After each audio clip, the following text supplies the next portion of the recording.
Today we are going to realize regarding imperative sentence. Imperative sentence আমরা কিভাবে করি?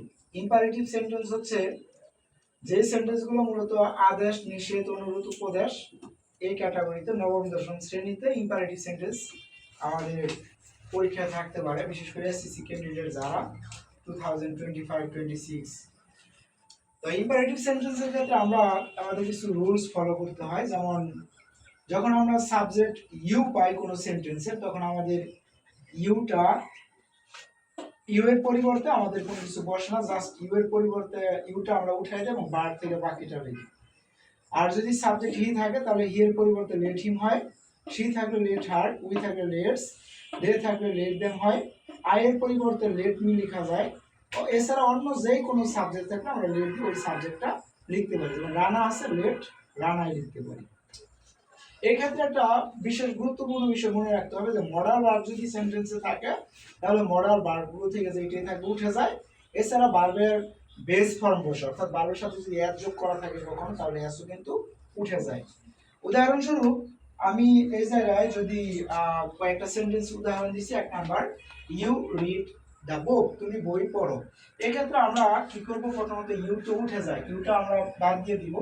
আমরা জানি যে ইউ সেন্টেন্সে থাকলে ইম্পারেটিভ সেকেন্ড পারসন উঠে যায়, তো ইউ বাদ, ভার্ব থেকে বাকিটা বলবো রিড এ রিড, দ্য বুক যা আছে তাই বলবো, ফুল স্টপ হবে লাস্টে, এটা বলে ইম্পারেটিভ বাক্য। এই ক্ষেত্রে আমরা পাইছি সাবজেক্ট দ্বিতীয় নম্বরে হি, হি এর পরিবর্তে আমরা জানি হয় হি এর পরিবর্তে হয় কি, হি এর পরিবর্তে হয় লেট হিম। তো আমাদের ইউজ করতে হবে হি এর পরিবর্তে লেট হিম। পরে ভার্বের অ্যাজ বাদ শুধু প্লেন বেস ফর্মটা বলবে, পরে ইন দা ফিল্ড।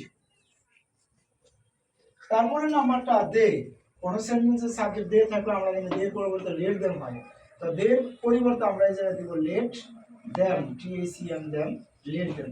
পরে মডাল ভার্ব উঠে যায় ক্যান বা গো থেকে বাকিটা বলবো go to visit the place. কোন সেন্টেন্সের সাবজেক্ট যদি ফার্স্ট পারসন প্লুরাল নাম্বার থাকে, যেমন উই থাকলে হয় লেটস, আমরা যে উইটা বাদ দিয়ে দেব, এর পরিবর্তে দেব লেটস। আর মডাল ভার্ব উঠে যায় শুড, লার্ন থেকে লিখবো বাকিটা LEARN learn, let's learn English, লাস্টে ফুল স্টপ বলবে। এটা হচ্ছে ইম্পারেটিভ সেন্টেন্স। আমরা ব্যতিক্রম ভাবে অনেক সময় পেতে পারি যে ইউ আর রিকোয়েস্টেড, এরকম যদি কখনো পাওয়া যায় তাহলে আমরা ইউ আর রিকোয়েস্টেড টু এর অংশ বাদ দিয়া আমরা যেভাবে ব্যবহার করবো অনুরোধ সংক্রান্ত কাইন্ডলি বা প্লিজ, পরে ভার্ব থেকে বাকিটা দেবো হবে ইম্পারেটিভ।